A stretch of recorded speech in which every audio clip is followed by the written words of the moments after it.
Major surgery అయ్యి 10 గంటలు ventilator మీద ఉండి మెల్లగా స్పృహలోకి వచ్చినటువంటి ఐసీయూలోకి చేర్చడం జరిగింది. ఐసీయూలో అతి జాగ్రత్తగా ఎటువంటి కోలాహలము, ఎటువంటి గందరగోళము, ఎటువంటి అలజడి లేకుండా ప్రశాంతంగా ఉండి నూతన బలము, నూతన ఉత్సాహము షిఫ్ట్ చేసే తరుణంలో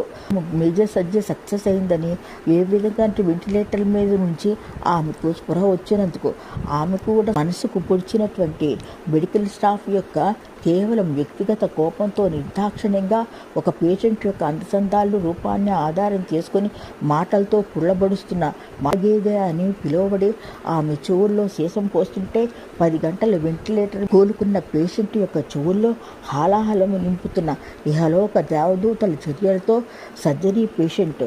ఆమె తిరిగి ఎప్పుడు కోమాలోకి జారిపోయిందో ఆమె బయటపడటం అనేది అసంభవం.